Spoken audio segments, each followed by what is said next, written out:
In this video, I'm going to share with you something that I'm often asked, but I have never shared before.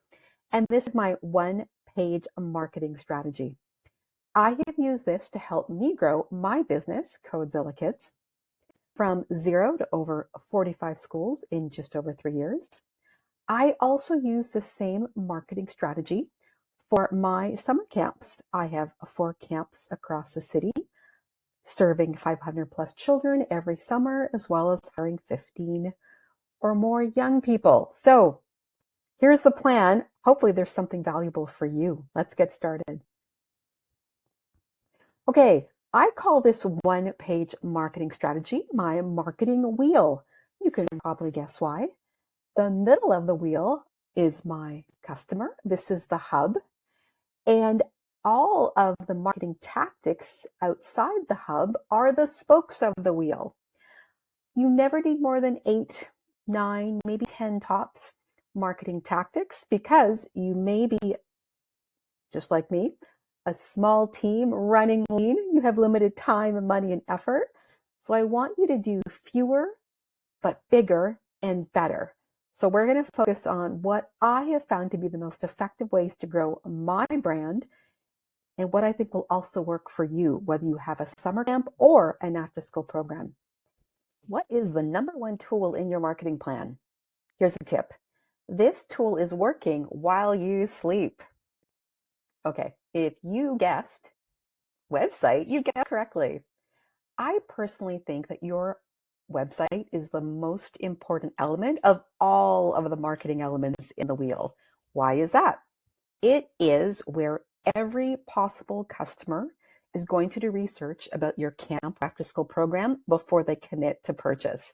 So you need to make sure not only can they find your website online, but when they get there, they have the confidence that you are the right camp or after school program for their child.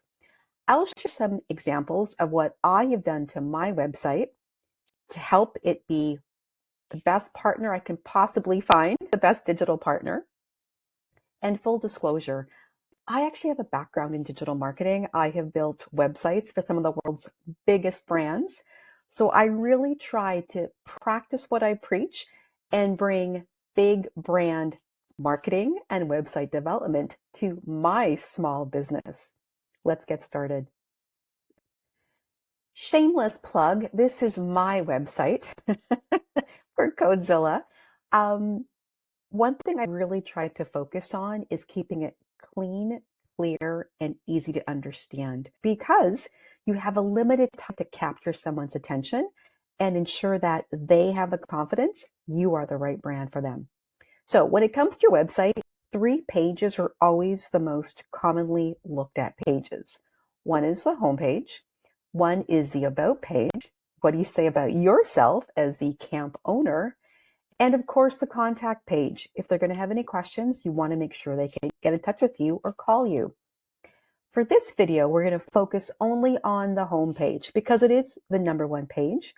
And in particular, the most important part about your homepage is this section. It's called Above the Fold because it's the pre-scroll section of your homepage. If I could give an analogy, this would be the cover of the book, or it's equivalent of the thumbnail of your YouTube video. If you like what you see, then you'll invest in discovering more. So in this example, I have the 5 stars for Google reviews and 5 stars for Facebook reviews. And importantly, I say what no other competitor in my local city can say, and that is we are trusted by teachers at 45 plus schools and daycares in Toronto since 2017. If you have something similar, make sure you put it on the homepage of your website and brag about it. Let people know you are trustworthy. We take it one step further, though. We also have logos of different institutions and school boards that we work with. And lastly, a new tool that we're using this year, and it's going to pop up hopefully shortly, is this. We are using a sales proof tool that shows website visitors how many people are checking out our summer camps. I really want to show potential buyers that we're popular and that if they don't act now, they're going to miss out. Consider something like that for your website this year. The second most important element of your marketing wheel is definitely your Google business profile, what I also call Google Maps, because Google will literally put you on the map. And as someone much smarter than me once said, if Google can't find you, you don't exist. And if you don't exist, you can't make any sales. So for this reason alone, I have made a point for every camp location that I run, I open a new Google business profile. It's free. And more importantly, I know based on web statistics that parents will often type into Google summer camp near me. Near me. So I want my 4 camps to pop up in those regions versus just having one solitary business profile. This is one camp example. And I always want to put as many photos online as possible. And for this, I have a simple, easy online tool that lets me set it and forget it. I also want to make sure I list all of my camp programs under both services. Technically, that's what a camp is, but also under products. And here's why. So services, which is the accurate description, is pretty bare bones. It's just a headline and a little bit of copy. But under this, here's where all the fun happens. Here, I could have both the visual as well as my text, and I get a backlink. That backlink is really important. Google actually likes it when you link back and forth between your website and your business profile. It actually helps your website rank higher in the search. I've done the research to verify that if I did 2 listings, both products as well as services, I wouldn't be penalized by Google. To the best of my research, as of 2025, it would not penalize me. So I'm doing it. I'm leaving nothing to chance. But of course, you probably know that the most important part of any business profile are the reviews. Here's my final tip. I have learned this the hard way. In my early days, I focused more on my school customers and less on my Google reviews. Oh, did I pay the price for that? What I learned afterwards was that I had new competitors smaller than me with no school customers and frankly less customers in general. But because they had more reviews than me, they were outranking me in Google search. So even if someone comes to your camp or your after school program and they were gifted the program, that is still a valid customer for a review. This next marketing activity, school donations, is undeniably, hands down, the number one reason why Codezilla grew so quickly. And it makes sense if you think about it. Where are kids 5 days of a week, 10 months of the year? They're at school. So it makes sense. Go right where the customer is. As an example of that, many of my competitors focused on Facebook ads, paid ads, Facebook and social media posts. I did. You can see proof if you go to my all of my accounts, my social media accounts. We don't have a lot of followers. I prioritize sales over vanity metrics like followers because a social media follower is not a sale. I know what a sale is. It's money in the bank and food in my kid's mouth. So I went where the kids are, and that is at schools.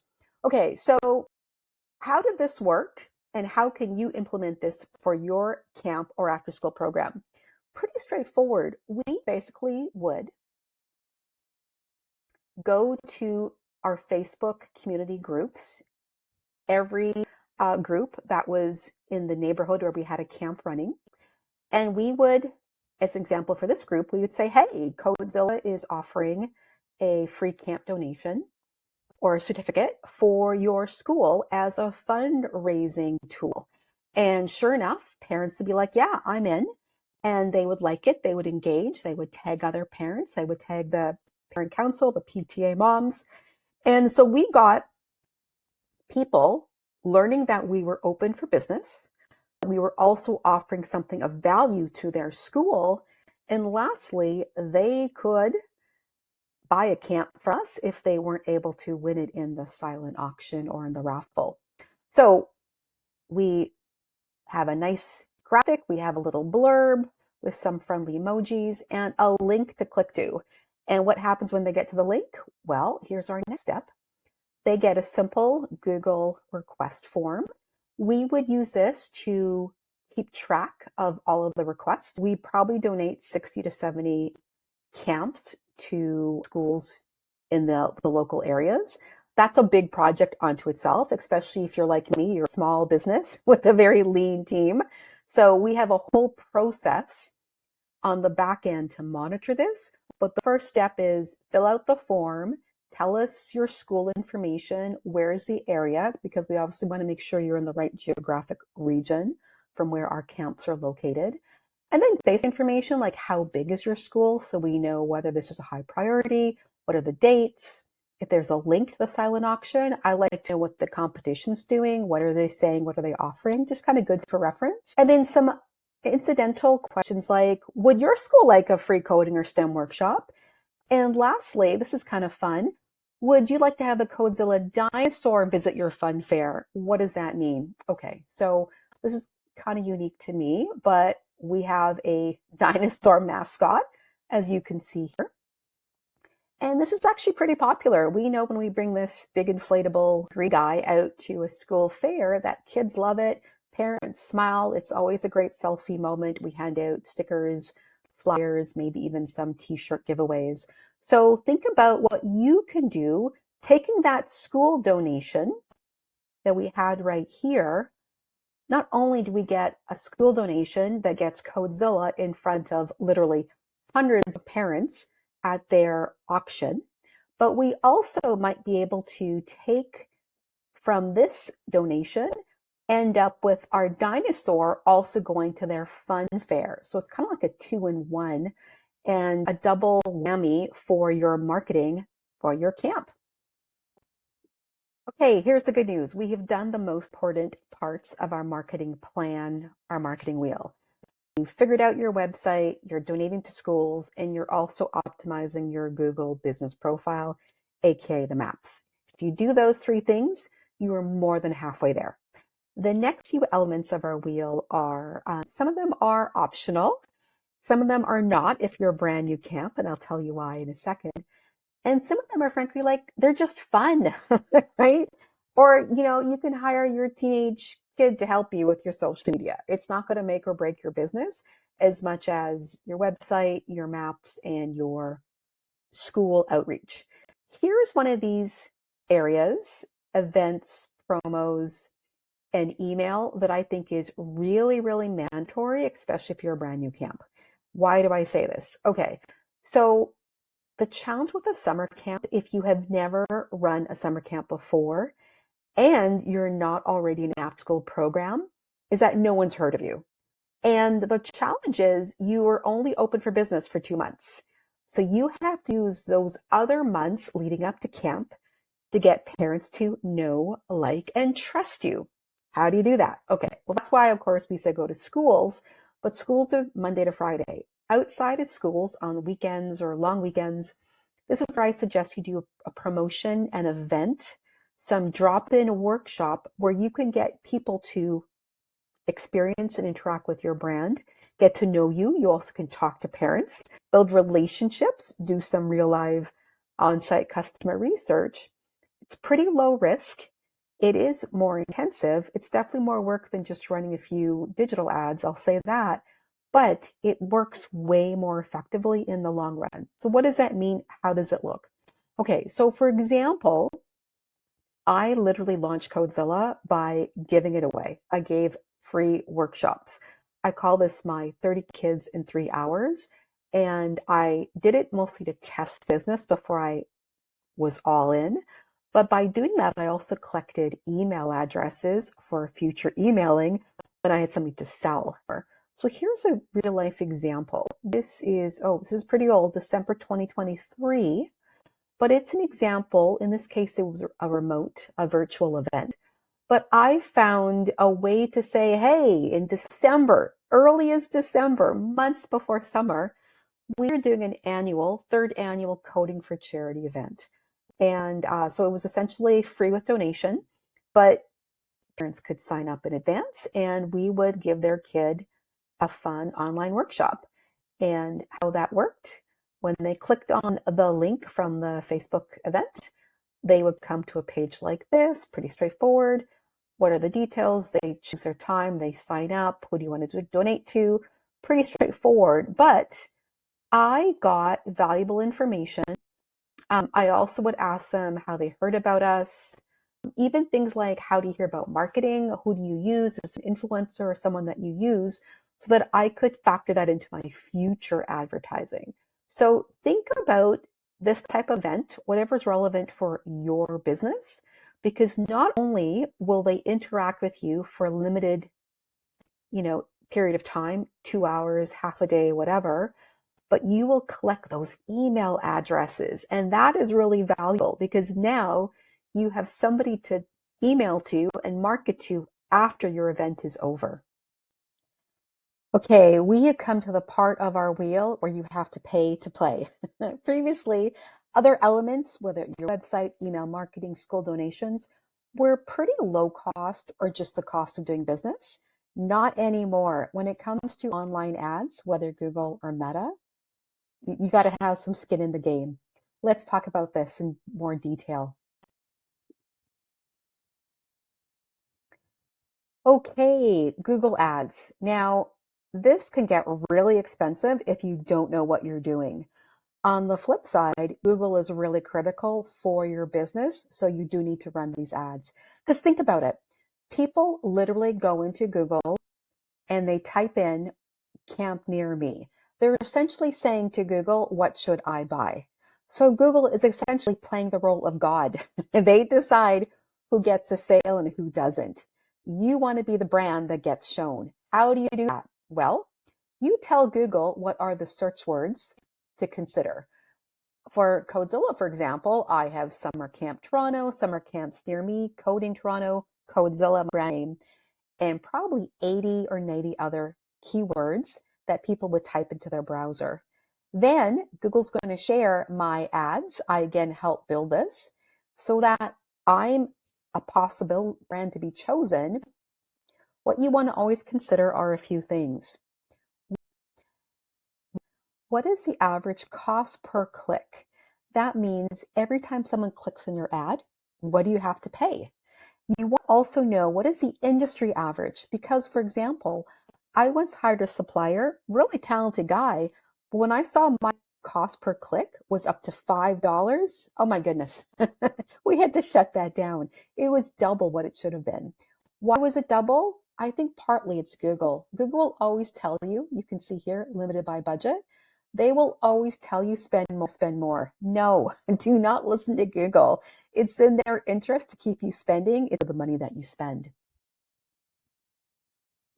Now, totally different from Google ads are Facebook ads. And remember this, when someone is on Google, as we said earlier on, they are in the market to buy. When someone's on Facebook, they're total opposite buyer behavior. They are there to watch cat videos, interact with friends and family, and basically it's much more of a social behavior versus a shopping behavior. So knowing that, what kind of ads do you think are going to perform best? Ads that are visually stunning, and in particular, videos do really well. So we have been able to run videos on Facebook for as low as 1 penny, 4 pennies for you, which is a really low cost to get our brand in front of targeted audience in our geographic region. Don't be afraid of running the same ad for multiple weeks, for multiple months. Repetition is actually good because remember, you have at least 6 months leading up to summer camp for people to know, like, and trust you so that when they do go to Google, they know your brand name and you're going to come up in the search. Social media and Facebook groups. Okay, you may be surprised, maybe not, that I actually have your social media marketing much lower down in priorities amongst everything else on the wheel. Why is that? Because truthfully, I think you're going to get limited payback from posting every day on Instagram or YouTube or TikTok. I love doing it myself, but in my heart of heart, and I'm sure you agree with me, you would get way better bang for your buck by focusing on Google Business, the Google Maps, or your email marketing, or your school outreach and your school donations. It's just a fact. Ultimately, social media is fun and delightful, but it's like that ticker tape. It's always it's always swiping by, and it's much harder to build a long-term brand presence on it. So, what should you do with your social media? I say go where all the eyeballs are, and that would be on Facebook. Where Facebook is superior compared to all the other social media platforms is in community groups. These are your regional, local groups where a whole bunch of neighbors, in this case, over 10,000 people, all live within or around this area. So, a really highly captive audience. And not surprisingly, Coachzilla runs a summer camp in this area. Here's an example where periodically, not too often, I don't want to be spamming the group, spamming 10,000 people. However, periodically, we will share a relevant, interesting post on the feed. I try to focus on elements that I think add value, such as donating to local schools, or offering free camps, or offering a free event like a coding for charity. Because I know if I just say buy, it will definitely be flagged by the group administrator and probably not allowed, and they may even block my account in the future.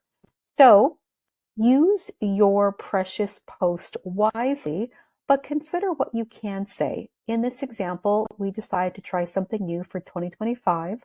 Let's sponsor a kids' hockey team. Canadians love hockey, pretty well known. And just a simple post, but 4 likes, 10 comments. It's a very easy way to build engagement.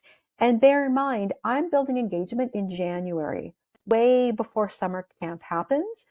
I'll probably do at least one, if not two more posts like this, one every 2 months or so, to keep Coachzilla top of mind without getting obnoxious within the local community group. Signage and flyers. This is so simple, but believe it or not, I overlooked this in the early days. So don't be like me. Don't overlook the obvious. One thing that I have done from the early days, and it definitely pays off, simple though it may be, just putting out flyers around schools and parks. Now, I live in Canada. If I look outside right now, it's really, it's cold. We have ice and snow. So flyers around parks will not be that effective.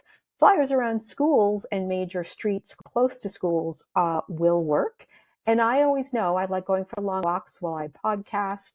I will actually do this myself because it's like physical mental therapy.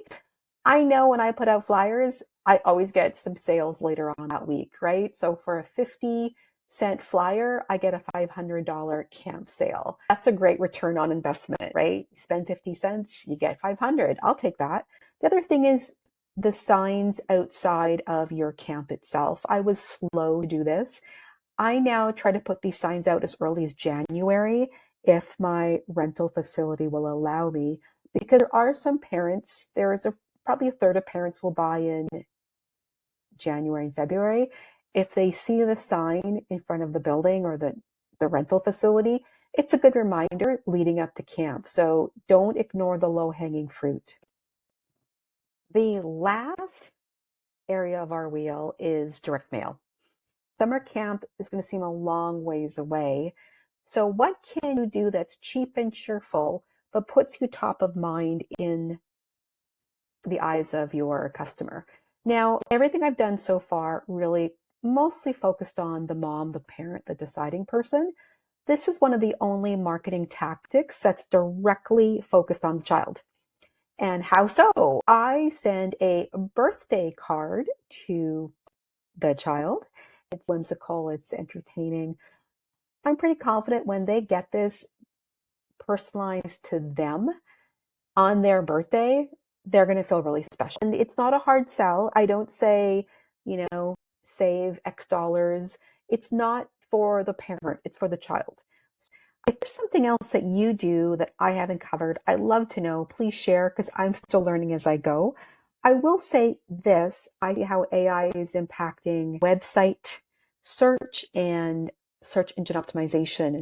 So knowing that, I've decided to take some money out of ads and put it into other activities. I'll talk about that in a later video. But in the meantime, let me know what you do in the comments below. Good luck with your marketing.